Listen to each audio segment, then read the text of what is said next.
Do you like my picture? Hello. I am condescendingly stuck in my head. I view everything from my spiritual ivory tower. I look down my nose at all those stuck in materiality or in ridiculous worship. It's obviously all about the mind. It's all about mental expansion and mental accumulation and mental categorization and keeping tenets and rules and commandments and directives, and we have catalogued the whole solution to life has been catalogued perfectly. We have sutras and tenets and paragraphs and verse. And we have the 111 steps to knowing how to stay in your head at all times, and even to develop a ridiculous voice, at least the one inside your head, that judges and examines and criticizes and maintains your sense of superiority at all times. Really? Yeah, really. There's a lot of it. There's a lot of it. Mental, myopic mind, morass, mud followers. We get stuck in the head. And this goes on. I'm looking over here. So anyway, because we've been worshiping the mind for a long time. The mind is the rebel stealer of the throne. The throne is actually your heart. The heart's the center, the crux. The loving space coming from heart tempers knowledge with love. Compassion has often been said to be the Buddha, seeing everything, discriminating perfectly, but with love, and not fake love, not programmed love. So anyway, on a lot of spiritual paths, it turns into legalism. And then you get caught in this spiritual image. And I've done videos on this many times. On, I think, the fake enlightenment, one of my videos, the fake enlightenment syndrome, which is so common. And we get worshiping idols. The idol is the image, how it looks, you know. Gurus should look a certain way. They should have diaper gurus. They should wear, I'm doing this because it's cold, right? I did not wear my holy color, ochre color one today. Because that ochre color from the Vedic yogic guru stuff, right? The look, you just get your kit. Here's your robe, here's your beard, here's your malas. But then you need training on how to speak to your followers. So the image of the guru, so beautifully sent up, shown up by a guy, an Indian guy, who moved to America, grew up in America, named Kumara. Kumara was a movie a few years ago. I went to the premiere, actually, here in Arizona. And it was because he filmed it here. Beautifully done, sending up how easily we fall for the spiritual image. Oh, dear ones. The beatific, soft smile and projecting a gentle, soft, white light that makes everyone project their stuff on. Oh, she must be enlightened. Yeah, and the stories of miracles and all that stuff. Like Eckhart Tolle says, the avatars, the divine mothers, the masters. And then he says quietly, the very few that are real. Because we're still falling for the image. So on the road of, if you're interested in real spirituality, instead of being caught another lifetime in some programmed mentalism spirituality, or programmed heart, Hare Krishnas, you might say, are the programmed heart. So they're all believing that it's all programmed heart. or that it should be love. It's all love. Hare, hare, hare, hare, hare. They're forcing love. That's programmed heart. It's true. Krishna was the hare, the lover, the heartful, the playboy, the Elvis, the fun, the play, the beauty, the peacocking. Literally, right? Peacock feathers, right? So one way you can avoid getting caught in programmed spirituality, in my opinion, my view, is ask for it. Ask the universe gives us what we want. Do you want to be a billionaire who runs the world and gets off on total power? Do you be George Soros for 10,000 lifetimes? It's totally okay. The universe is simply saying, responding. Baba used to say it. If you say no, no, no, then I, him speaking from a collective consciousness merged with the universe place, says, then I echo no, no, no. If you say yes, yes, yes, if you say yes, he adds the three. He says, the universe says to you, yes, yes, yes. What do you want? What do you want to explore? I want to be the porn king. Great. You have not only allowed, it's perfect. It needs to open up sexuality. The universe will work through all of you. The Tao is no judger of exploration. Really. You want to be a dark reptilian overlord that runs and conquers star systems? Be my guest, the universe says, right? And all those who are interested, it aligns everyone perfectly, karmically and energetically, spiritual physics, with you ending up in places to be able to explore all possibilities. Explore all possibilities.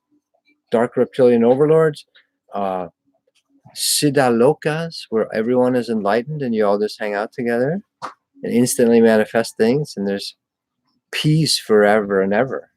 I want to hang out there I've been telling God, when I get to go on vacation, I'll just hang out in the siddhaloka, where the siddhas, the free beings, the liberated beings, hang out. Loka is a Sanskrit word, location. So on this path, if you want what you want, if you want to wake up, and then you can, if you choose from a woken place, I want to be a dark Sith Lord, or I want to be an enlightened avatar who assists others to wake up. Actually, both of those positions are helping people to wake up. Being the dark, harsh taskmaster, you are very much helping people wake up, because it's the devil's role. You know, confront them with their sins, their shit, they're unknowing, they're not connected. But on the path, on Earth at least at this time, and in our galaxy, towards the center of the galaxy, you get more mind followers. You know that image we have of the ET who's very tall, but they have a giant head? Towards the center of the galaxy, you have more peace, in a sense. It's less turbulent. Okay, there's more closer to eternal now origin points. So there were races towards the center of the galaxy that developed mind knowledge, accumulating. They're like collectors.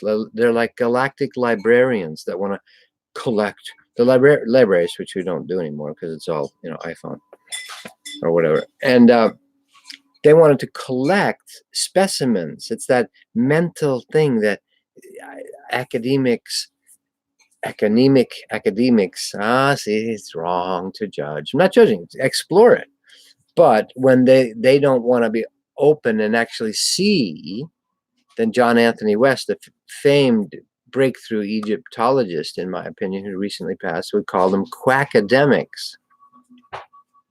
When you are so blind you refuse to see, like when Galileo had the telescope, his fellow professors professing, the pulpit pukers, you hate the people in the pulpit if you're in science, you know, the evangelicals and the mental fundamentalism.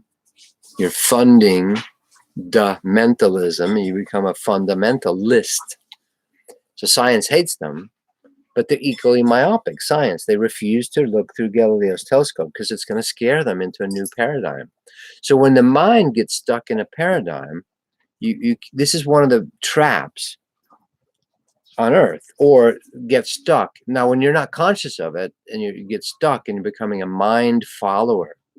Well, that makes sense. Oh, yes. In my erudition, in my intellectual decision, it gives you a sort of a mental orgasm. Like, I know what's going on. And this infects everything, not just scientism. My dad was a scientist. Saw all that from the inside. I've said it several times. Not that I love my dad towards the end after we worked all this out, right?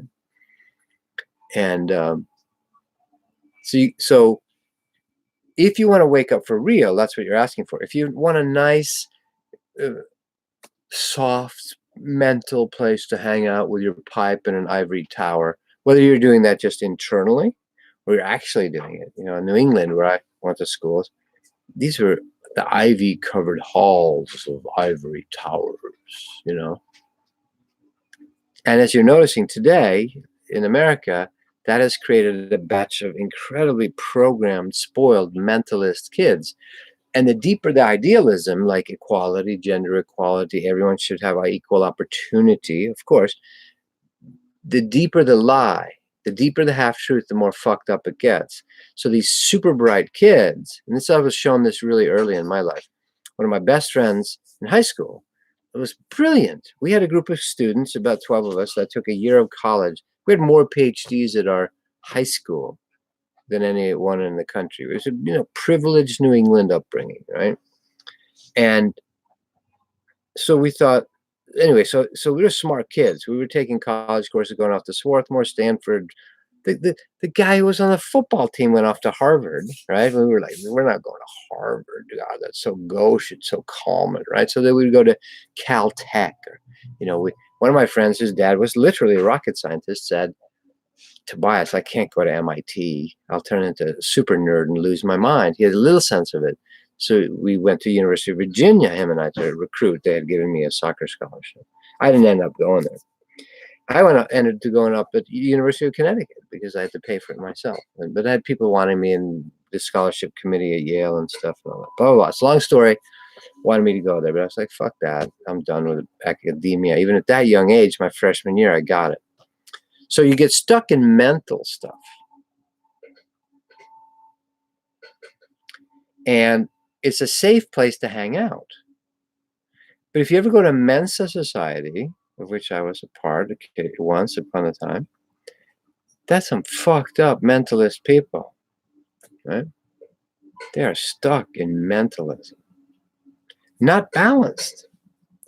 Now, in the spiritual world, there's lots of spiritual mentalists. They follow the rules and the books and the holy script and the holy teachings mentally. They're not allowing it into their heart. The heart's even dangerous for them. They'll use the voice, the third eye, and the crown. But we're only going to stay up here in our ivory tower of spiritualism. Namaste, fellow brother. A lot of that has infected spirituality on Earth. And it's really not very helpful in the long term. Like Tibetans are kind of a lot like that. Now, they do a lot of practices too, but mostly for occult power. Oh my God, am I telling truth about that? That's wrong. Next, you're going to say the Dalai Lama isn't enlightened. It's a difference between mentalist spirituality and someone who has integrated their whole system, the full spectrum human. The root chakra, the shit chakra, the sex chakra, oh, the life gate, no, the fuck chakra. By the way, my last video, someone got triggered by the use of my word fuck. And which is a symptom of this very much mental followers. They have rules, legalese. It's like Pharisees, Sadducees.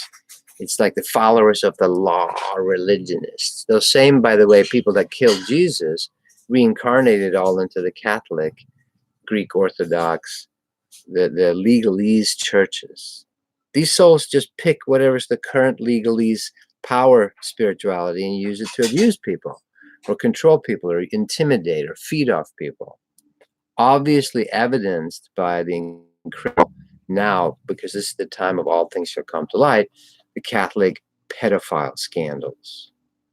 The third man at the Vatican, Australian Grand Bishop or whatever they call him, was recently had to resign because of him covering up all the pedophilia things. Huge, rampant. Same thing goes on in the Tibetan crap. The second, and again, choose wisely. I'm not throwing the baby out with the bathwater. There's stuff in the Tibetan stuff that's great. There's stuff in the Catholic Church that's beautifully heart-centered. I've met 2 Catholic saints that I have appointments with in the afterlife. But that's because they were beyond the legalese of it.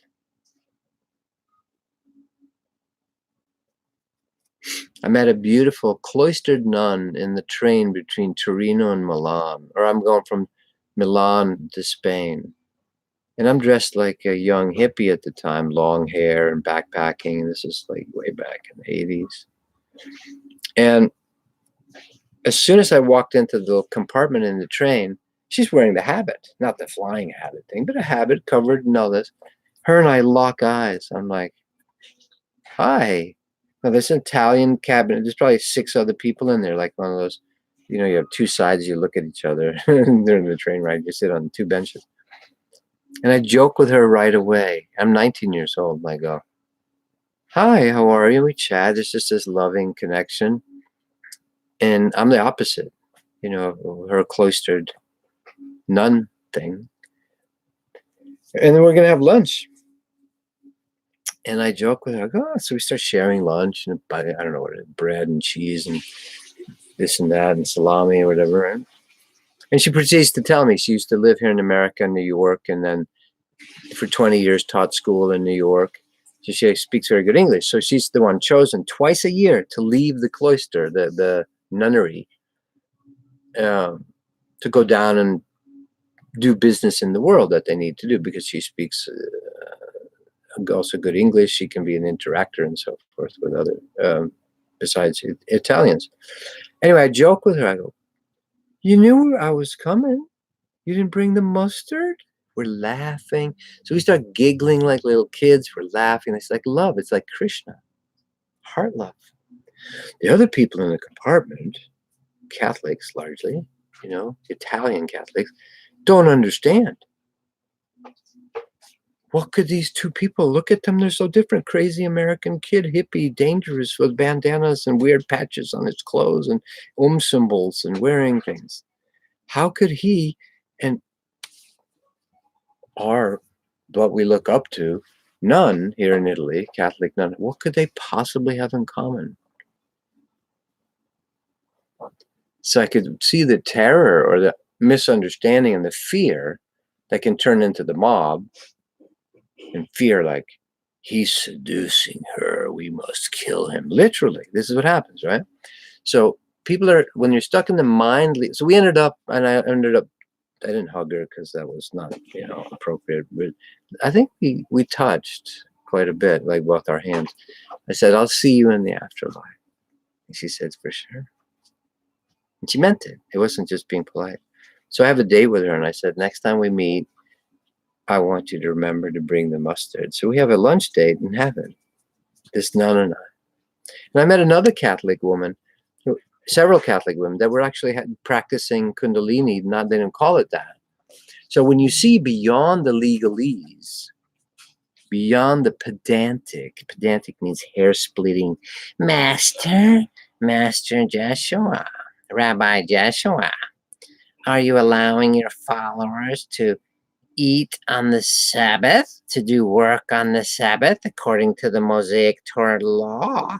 This is inappropriate, and there's punishment potentially in Leviticus, stoning, etc. That's pedantic, hair-splitting legalists. And they occur everywhere. In all traditions. Yogi, are you kidding me? India is full of that shit. Tibetans are full of that shit. Native Americans are full of that shit. Shamans are full of that shit. I had some shamans come after me because I was daring to play with ayahuasca, right? Because they're stuck on this is our tradition and you're a fucking white man. And they'll attack you psychically. That's legalistic. And it's everywhere. What, you want to go to Hawaii with the Hunas? Same shit. Shamanism, same shit. Legalism. Pedantic legalism. This is the rules. You're only allowed to advance after you've done 12 ceremonies. And at the 13th ceremony, you have to do some bloodletting. And we have to do this ritual. It's like military initiations. Pedantic legalism. Mind fuckery. Mind stuck in this is good, this is bad. The knowledge of good and evil. And that's why Source, the oneness, recommended don't go into that divided state of this is good, this is evil. Stay innocent, like my little girls here. Allie, she's a total innocent, even more innocent than the other golden retrievers. That's an incredibly safe space. But then there was a time for humans to go through the valley of death and ego trouble, which we've been doing for the last, 5 million years on Earth, after we were infected, invaded by our own blind denial spots with denial spirits in Pangea. So here we are. It's not been a fun ride on Earth. It's been a horrible, torturous ride of death and control and ego maniacs and war and torture, basically. You know? Rules, regulations. So mind fuckery. Oh no, there's that evil word again. Fuck. So in this last video, this is what's helping me do. Trust your triggers is another video I have, by the way, which I really like. On the for me, not for everyone. See, it's very dangerous to go down this path. You end up like Aleister Crowley would do what thou wilt. That's satanic and Luciferian. Yes, don't go there. It's like, this is on the macro and the micro. Like there's people I went to school with. It was really good for them. My sister, incredibly helpful to enter the Air Force, a little more refined than the Army, maybe. Right? And a good friend of mine in high school who went to the Air Force Academy. Because why? Because he didn't have his self-control. When you don't have inner ability to capture the Taoist freedom of there's a time for all things under heaven, a time to kill, a time to heal, a time for peace, a time for war. That's when David or Solomon waxed poetic into the oneness lyrically, like the Tao Te Ching. That's scary for people stuck in their minds who haven't developed their hearts or their belly or gotten grounded with their root chakra or are comfortable with their creative powers and their sex chakra. They can't go there. They can't go to, oh, it's all good. Do what thou wilt. They can't go there. They need legalism. They need rules. So it's really helpful for some kids to go to the Army, the Marine Corps, whatever, to go into the military. Structure is better than being a meth addict and destroying yourself and being open to these vampire energy spirits. So it all has its place. But on the path, you're going to face this yourself. On the path out of this horrible morass swamp. Talk about draining the real swamp on Earth, right? The quicksand of Earth.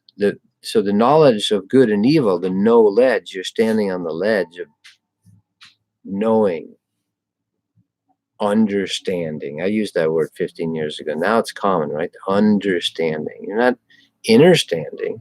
You're not standing with God in your spinal column. You're not I and my Father are one. You're understanding. Oh, I understand that. Yeah, you're missing the boat. You got the booby prize. The mental understanding is the booby prize. You get left holding the bag. It's like when the lizard gives you the tail to the cat and the cat gets stuck on the tail and the lizard gets away. That's the booby prize. So mentalism, spiritual mentalism. Oh, I know. It's Jehovah's Witnesses. But it's the same thing with shamans. It's very, very subtle, this mental pedantry, hair splitting, legalese, Pharisees, dry scholars of dusty books. That someone happened, try to write it down. Lao Tzu wisely tried to get out of town instead of write it down. But the universe, with its compassion, had the farmer turn to Lao Tzu as he's riding on his water buffalo out of town to enter the oneness, to enter the beyond even any civilization, the freedom of nature, which is what he was tapping into anyway. These are my characterizations. He's sitting over here. I have a little statue of him. Recently, I've been carrying him with me because this is where I started with Taoism. I'm using this again today, as I did yesterday or the day before. You know, but not everyone's ready for that. So when you're going to run into people along the path that need legalism, they need harsh rules of good and bad. When your heart's opening and your belly's opening to the softer flow, to the more dance with the universe, they're going to be annoying to you. The legal and mentalist Pharisees, they haunted Jesus. They'd follow him around and stalk him. Master, and try to trip him up on legalism. So me using the word fuck, I think the guy actually counted them. You spoke them, he mentioned it twice in comments, 40 times. He probably counted them. So they're very triggered by something outside the rules. So we get onto something, the length of your hem of your dress. You should shave, you should tie your beard up like the Sikhs and stick it in here, and you have all these rules. And if you go beyond the rules, like an Osho, or a Sai Baba, or a Jesus, or Saint Germain, you're going to trigger people. So some masters need to come and trigger you, like Osho. That's about the freest thinker ever that could erudite it. Interesting, this guy that got triggered by it didn't like Osho, but that makes total sense. They like, you know, and so you get stuck on something pedantic. Pedantic means you get stuck on some little thing. Well, that means it's all bad. The use of the word fuck, it means you're not a good teacher. No, I would suggest that's a place that we need to integrate. If you want to go to Advaita and oneness, we need to take back the word fuck. So use your triggers. Now I got a little hooked by it and I got interested in it, so I responded in length. You can look at that on the previous video. And it also separates the wheat from the chaff, because people go, "Oh, you shouldn't do that." Now it's a long topic here. So there's so much buried in this shit. We're so buried in spiritual image, how it should look. The spiritual master should never engage in the mind. Really? That sounds like a spiritual rule, a shouldism. The unpredictable masters, they respond Taoistically. Krishna tells Arjuna, cut their fucking heads off. Whoa! The Prince of Love and Peace, all of a sudden, the main story that's left behind, maybe because he did so much loving, Kama Sutra, loving, playing Leelas, playing the flute with the gopis, 3,000 gopis, sound familiar? Kind of like Solomon and 3,000 wives. These are morphic fields that repeat.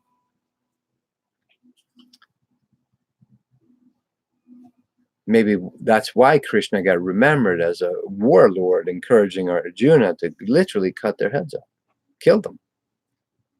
The asuras, the demons on earth, which were in human form. He'd say, "That's my uncle. I can't kill him." Yeah, well, you need to. Now that's radical. You understand? That radical level of teaching, it's ripe for misinterpretation, of course. So when you push it, you encounter all that stuff. Make sense? So legalism is needed for symbols are for the symbol-minded. The dead see scrolls. I love that. The universe, if you look deeper, it's always, you can look into beyond the polarity dualities. So they found these scrolls by the Dead Sea in the caves of Qumran in the 1940s, as well as the Nag Hammadi stuff. But the Dead Sea scroll, and years ago, Spirit showed me the Dead Sea Scrolls. This is the most holy book. Look at this holy book. We must worship the book and follow the legalist rules. But what do masters say about that? Jesus says, let the dead bury the dead.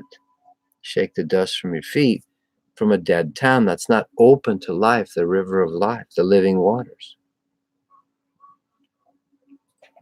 Now, in the Vedic lore, it's a beautiful story. This is what I'm interested in, so I totally resonate with it. Sadhguru recently shared this. I love this story.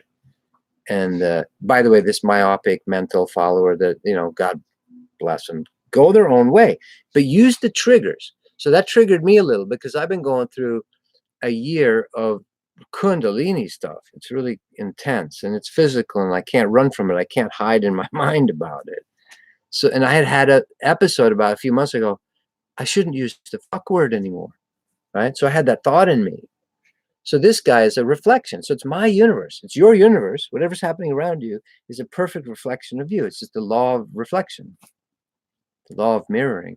So I was willing to go in. Okay, I want to sift through this shit and feel more deeper into it. So I spent some time with it. Feeling me, not them. I don't hope that they're going to get it. That's a very rare occasion on earth. When you find mentally legalese people, pedantic people stuck in mindfuckery, that's what I call it, right?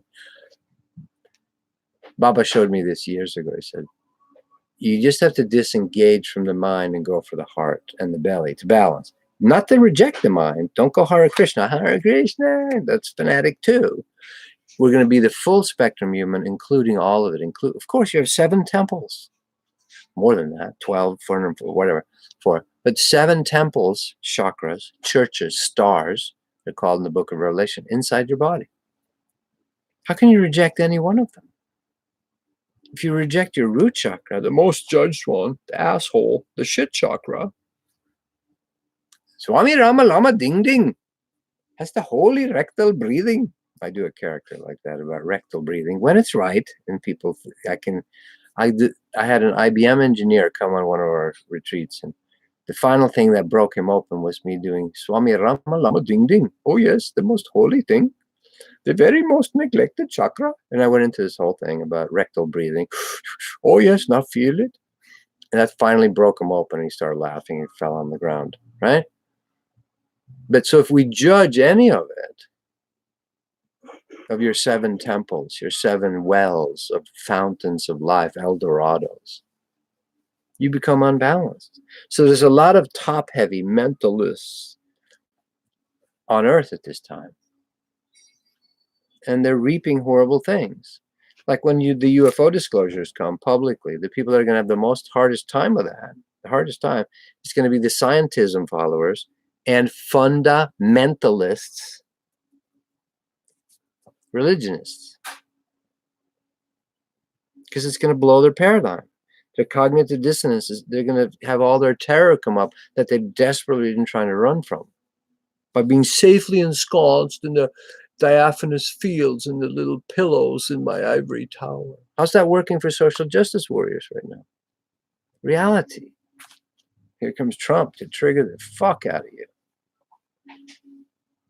So spiritual elitism and mentalism is a thing you'll have to encounter on the path. Now, there's a beautiful story that Sadhguru tells, and this is what I am attracted to.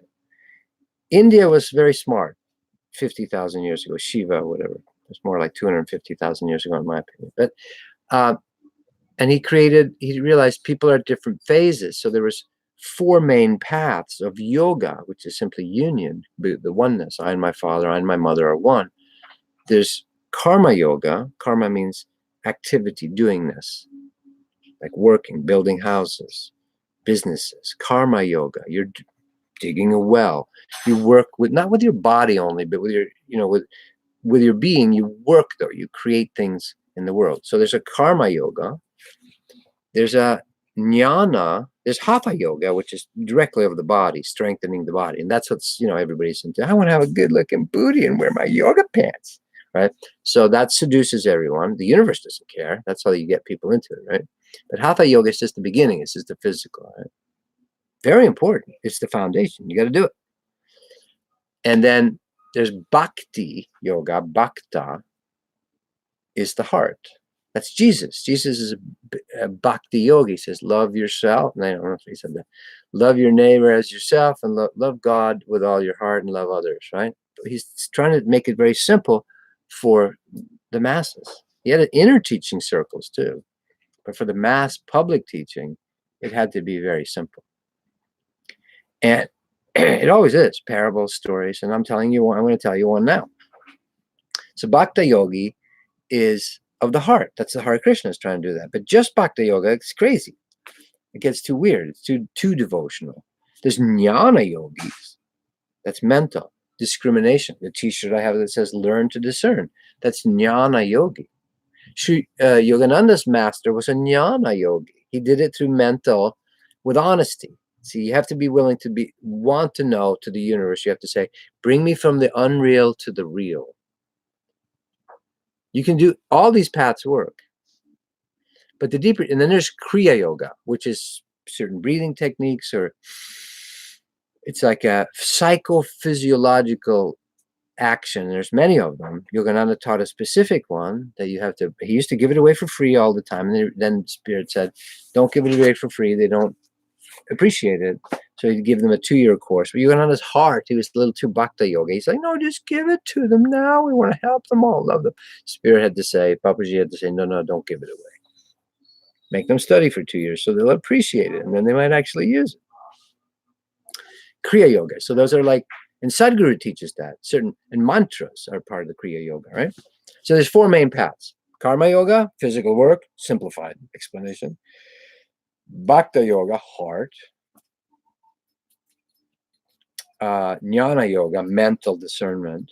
And Kriya Yoga, scientific psychophysiological breathing sayings, right? So those 4 usually don't appreciate each other. So in India, there's a development. The karma yogis, who's like building bridges, dams, houses, feeding the poor, they're like looking on the mental yogi going, you're fucking useless. You're just sitting there mentally philosophizing. You're useless.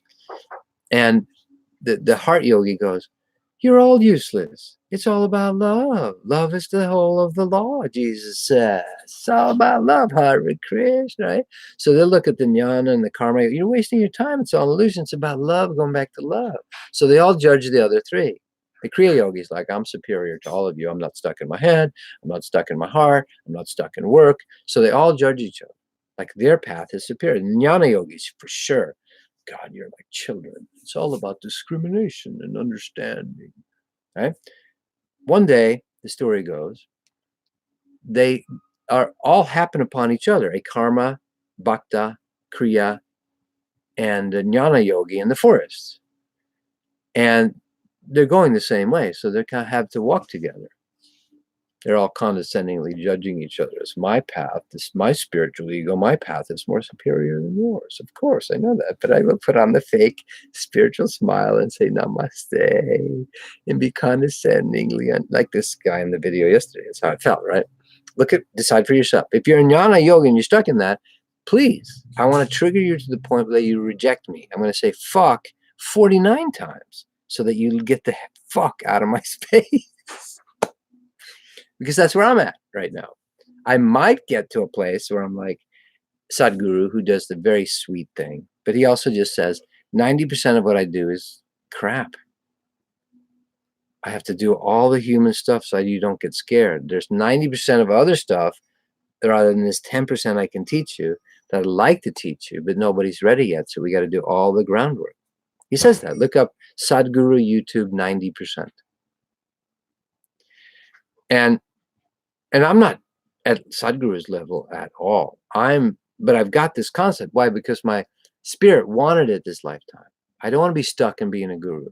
After you become free, you can decide, oh, I'm going to stay around on earth. Sadhguru thought he was going to leave, die, check, move on after he built the lingam. By the way, he says shit a lot. And I've heard him say fuck as well. Eckhart Tolle too, by the way. So anyway, so the legal pedantists, this guy was saying, oh, they would never, Sadhguru and Eckhart would never say fuck. And it's not even true. Anyway, we get stuck in that shit. So the 4 yogis, karma, bhakti, jnana, and kriya, are walking together. A rainstorm comes up.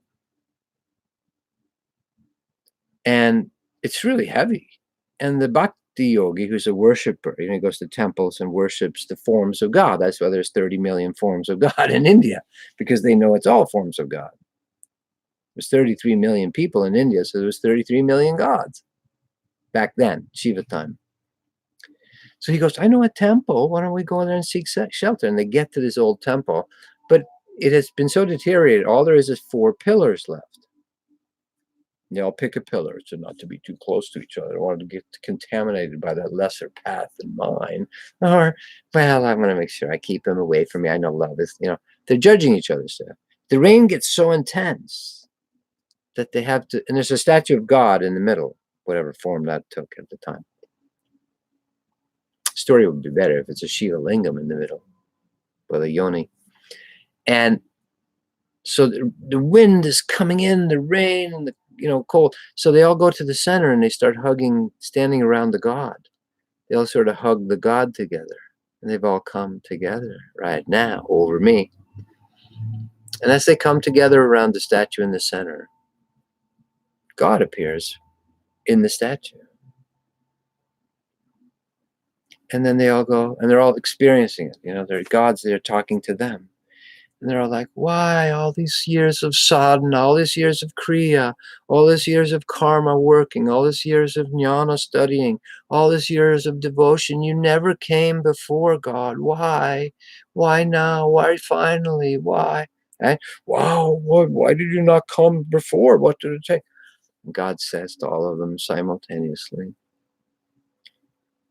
you 4 idiots, jokingly, you 4 separatists, you 4 idiots finally got together. And God appears. So the full spectrum human. So on the path, you're going to run into these 4 aspects in various degrees of bhakti, jnana, because we've worshipped mentalism on earth for a long time, since there's a rebel king, the ego, which works with logic, right, and manipulation. You'll have to get past the mentalism, pedantism, legalism, Phariseeism, Shankar. There's lots of teachings. Tibetans tend to be that way, kind of, they're doing the work, but they're not including the heart so much. They enslave all the poor people in Tibet to worship them.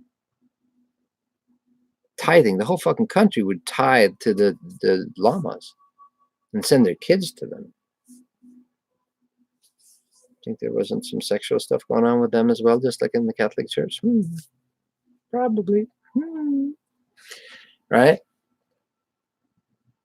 So you will encounter the mentalists, the fun, not so much fun, the mentalists along the path. That will be pedantic and stuck in, and it's your re-choosing. And trust your triggers. They're going to trigger you. You're going to want to save them and help them see it. But unfortunately, when they're stuck in that,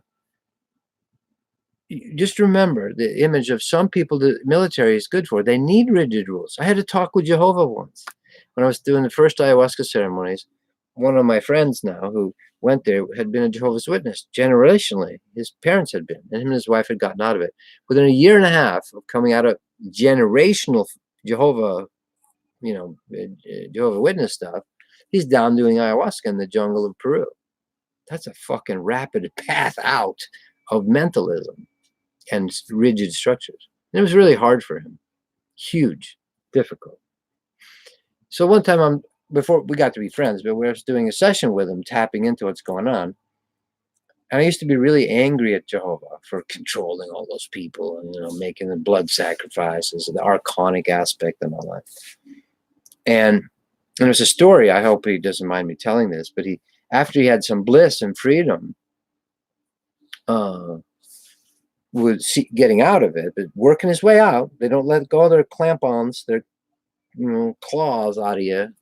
These archonic beings, they reluctantly, you have to do it for real, which is the thing on the path. That's why the dark ones are there to, we're not going to give you a pass. You're going to go, oh, it's okay, I love you. But these dark beings are there to test you. That's what's going on with me. Is it fun? No. Is it hopeless sometimes? Yes. Do you want to, it's a harsh journey. And why it is so, we don't know. Like Yogananda says, why it is so, you will know when you will know. It does make sense as you continue. Anyway, I'm doing a session with my friend now, but he was a client just at the time, or I was going to help. And I tap in, and I sort of see Jehovah. Oh, and he told the story when he had to go back to Peru again because he was so being attacked by demons, Jehovah's fucking little Klingons, and to physical stuff. He'd wake up with scratches on his back, and this is the real shit. It's different than, oh, let's stay in our ivory tower and just mentally, oh, that's it might be a true teaching, but you're understanding it. You're standing under the real thing. You're not understanding it. You're certainly not overstanding it. So coming out of your ivory tower is going to make you face some of your shit, your demons. I just had a session yesterday where we hunted down a bunch of them in vibrational fields, and they're hiding in the lairs. And my teacher friend shaman said, yeah, they were screaming demons. They did not want to go willingly. That's the real work. That's very different. Sweating blood in the Garden of Gethsemane is very different than being a Pharisee. Sweating blood, Master Jesus. We're getting away easy, God says, compared to what the early icebreakers had to do. The first Christian saint, St. Anthony, also known as Hilarion, as an ascended master, 30 years in a cave down in southern Egypt along the Red Sea. And at the end of his life, finally things are falling apart. Satan, the collective, our collective ego, shows up as his harsh taskmaster. The walls start melting, and the jackals, he's in an ancient Egyptian cave with these symbols on, come to life and start biting him. You're liquefying reality. It's all illusion, Maya. So it's all real. It's all unreal. The devil appears because it's his teaching, right? You get your own imagery reflected back to you. It says, there is no God. I'm the ruler of this world. Submit to me, or I'll put you through the fires of hell, or whatever. And he says, no, I will not. And finally, when it passes the final test, God and Jesus appear. And always we have that question, why so long? Like the four yogis, right? Why? And the answer is always, but we can't understand it till we're there ourselves. I was always with you, even in your hardest times. But we can't perceive it. So my friend goes back down there, and he's still bad because one of the shamans calls him psychically, would come visit him up in northwest United States. And he'd say, come back, and the shaman was very honorable and said, we got something started in you, we didn't complete it, so come back. Well, he wants to help him. Beautiful. Very, very nice. Very honorable. There are honorable shamans, but most of them are, seduced like we all are. And he said he felt so good in the first or second ceremony. God said, come up here. Hang out with me, sit with me. He said, I literally felt the archetypal thing. I'm rising up into the heavens. I'm sitting next to God's throne. These are all images, but it's also real. It's all allegory made up, sure. And he said, I was looking down as the shaman is working on my body, clearing things out, getting stuff out. And I just felt all this melted peace. I'm sitting in God's aura. It was beautiful. And I got a little overconfident, he said. And in the next ceremony, when Jehovah came back to test the waters, if I was totally ready, not even, he said, I sort of felt angry at being controlled by this spirit. He said, so I got cocky. I said, yeah, motherfucker, come on. He just had the feeling, the feeling of, fuck, yeah, don't fuck with me. He said, as soon as I did that, both shaman and his main apprentice, the two main shamans, jumped out of their seats like Jack in the Box. As soon as he had the feeling of challenging Jehovah, jumped out of their seats like Jack in the Box, came over to him and went into total work mode of clearing energy, protection, and all this stuff. Right? And he's like, wow, that was interesting. And he was fine. The ceremony finished. The next day he's getting a massage, and he said, the massage therapist says, wow, that was really amazing last night. What happened with you, and how Jehovah came into the room. And my friend goes, what do you mean?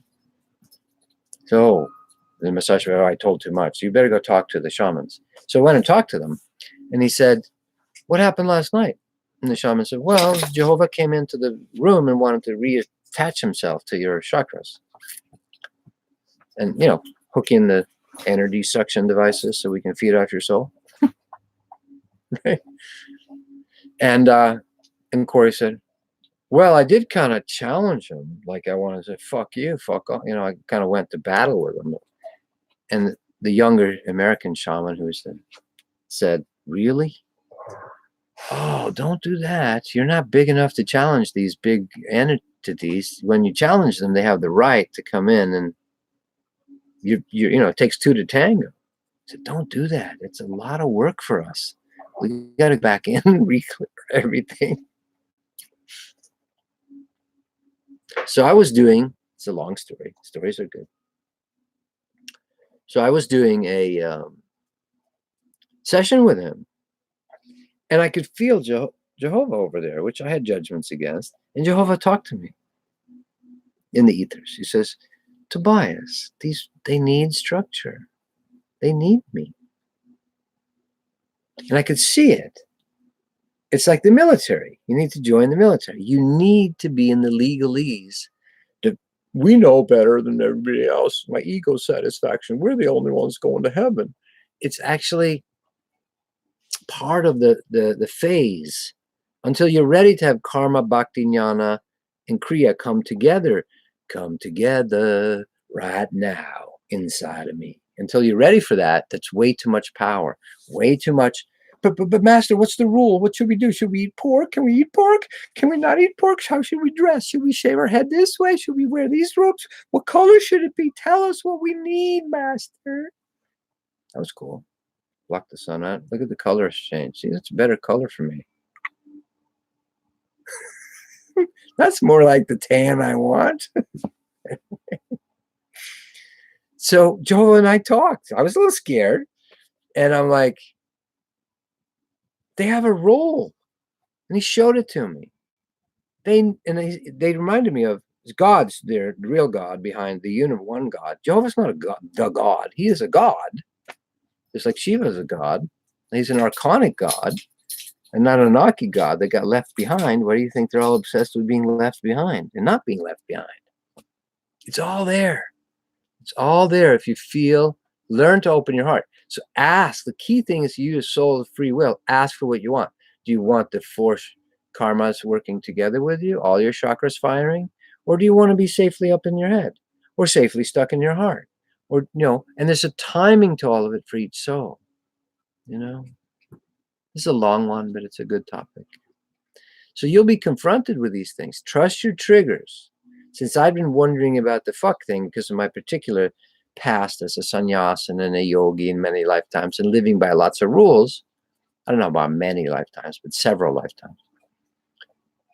He was reflecting, this commenter, and very legalistic, very condescending. Tobias, Tobias, Tobias. You say you meditated for an hour and a half, and then you proceed to use the word fuck 40 times. That's a hint, by the way. Counting is accounting. That's a symbol of legalistic mind. So there's lots of that in spirituality. So use those. So that was a trigger for me. It was good for me to feel it and go, feel through it. Yes, I had that judgment of myself for a while. Those old things come up. So well, you're going to clear your stuff and it will be reflected to you. Guilt is another one, like feminine energy of, I have to rescue everyone. It's a huge one, but it's a whole nother topic. This one's about legalese. There's heart stuff that you're going to have to clear too. False beliefs, like Elizabeth Taylor going, well, I wouldn't be human if I didn't worry myself to death about it, when she was trying to help with Amphar and AIDS. Beautiful, noble, but that's the heart. Over-hearting is just as bad as over-minding. Mind-fuckery and heart guilting are equally trapping. You're going to have to clear each of your 7 churches on the real path. It's a funky ride. As I feel like shit in the back of my head. Yes.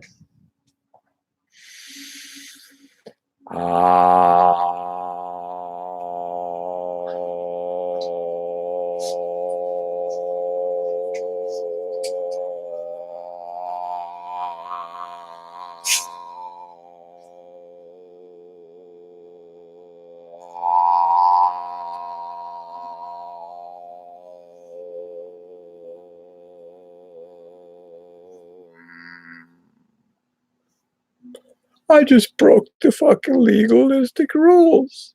Someone put here. I went back and forth. You didn't do it correctly.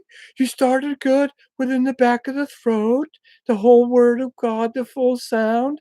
You went, oh, way down here. Oh, and you didn't complete it.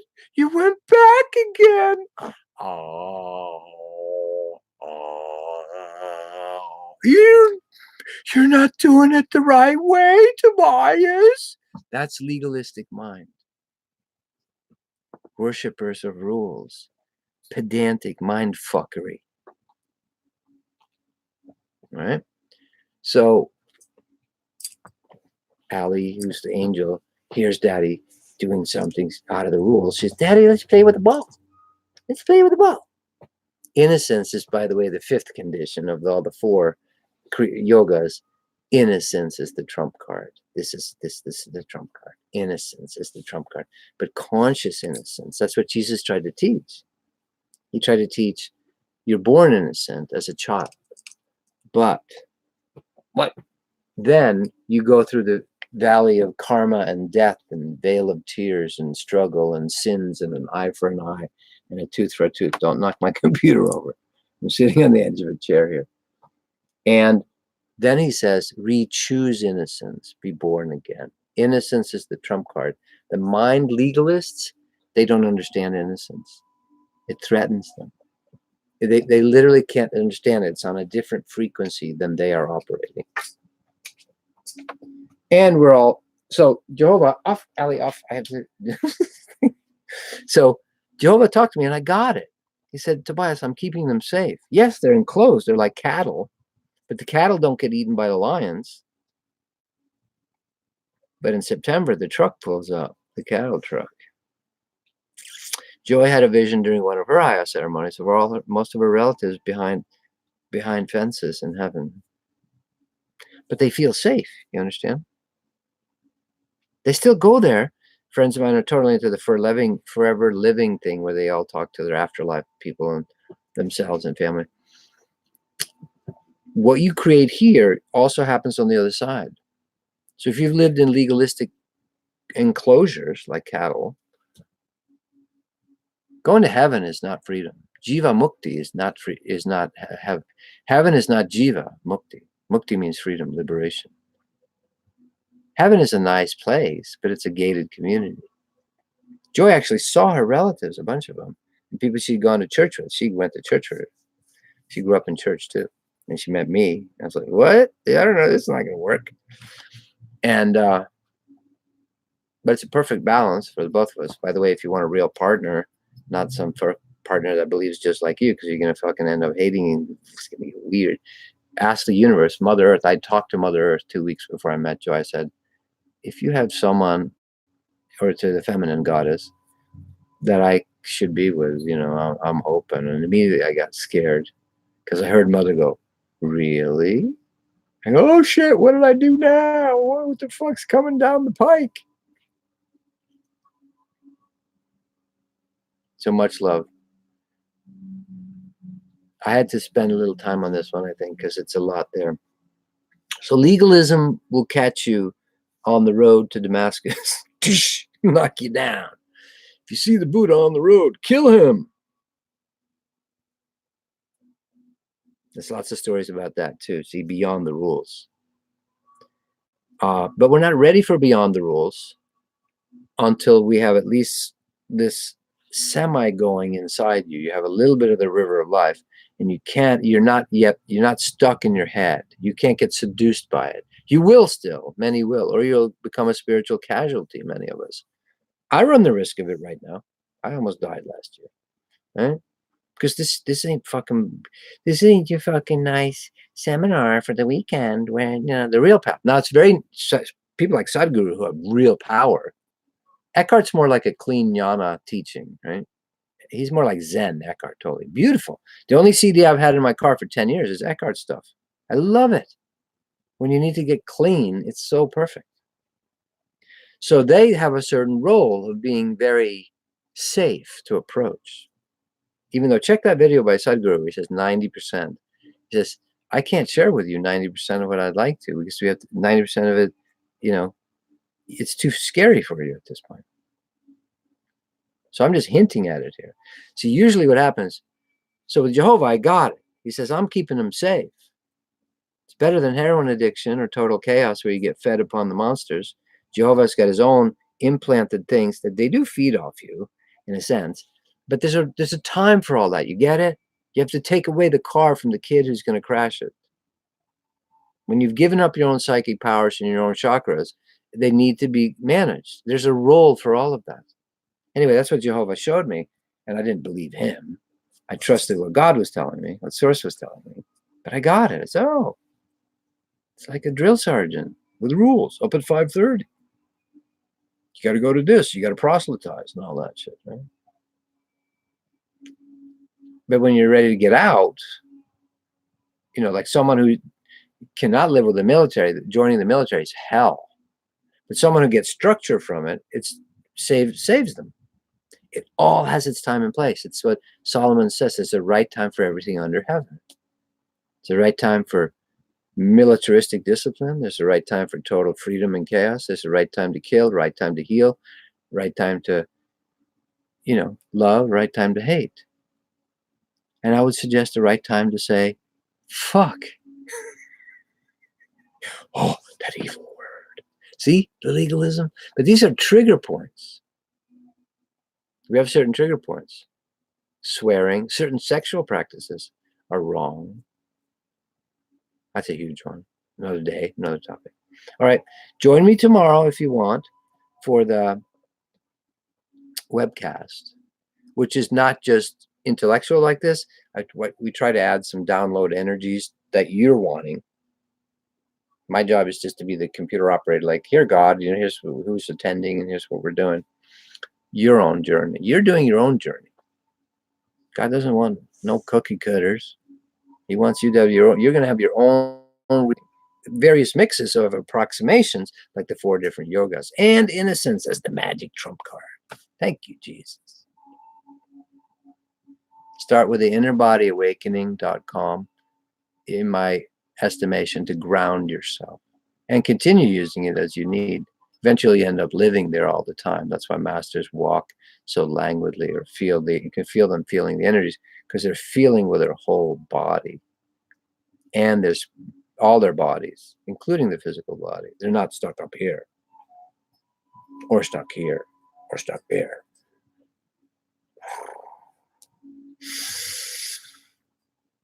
Namaste, motherfuckers. Ciao. Much love, believe it or not, and some fucking rage at times. Get real to heal.